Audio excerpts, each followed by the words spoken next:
But we were here today because we wanted to acknowledge the contributions of the Black Angels, who were amazing, courageous, dedicated nurses who answered the call of their country and our city as it relates to caring for tuberculosis patients, and also helping the first ever human trials of the first drug to treat tuberculosis. And that was a discovery in 1952.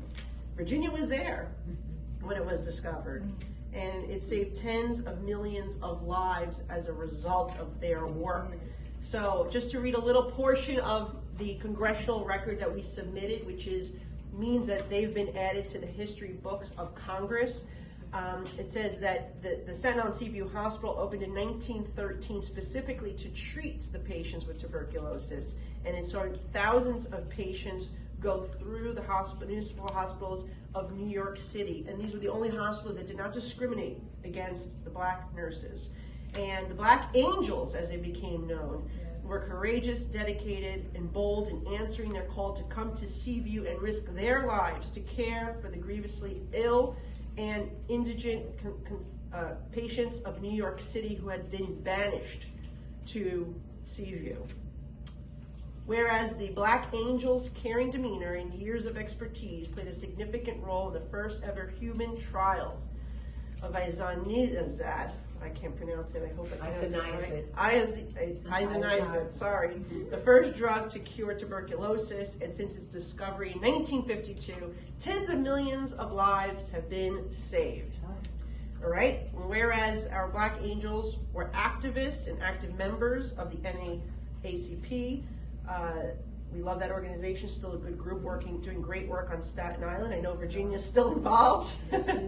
And they became founding members of the Lincoln Hospital Alumni Association, the Urban League Guild, the Women's Civic and Political Union, fierce advocates for the integration of Black nurses into the U.S. military and the American Nurses Association in New York City. And let me say, this was, what year did you work at Seaview? 1947 to 1958. And you? 1957. 1958? I went into the health department in 1958, and I worked in the clinic, Bellevue Clinic. Yes, and then you came to Seaview.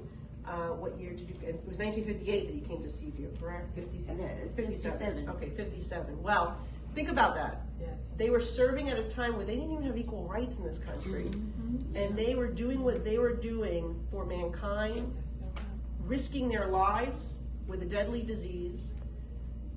That's amazing. It's amazing, and we appreciate your commitment to our community and to our country. And it is such an honor for me to welcome you to the office today and present you with these congressional records, which are very deserving. And we want to continue to work together to promote their story, to share their story with future generations. So many of us were not even alive when you were doing this amazing work, and we need to make sure that their story is known. And we're going to continue to work together to find ways to tell the American people about the great work of our Black Angels. Yes. Thank you.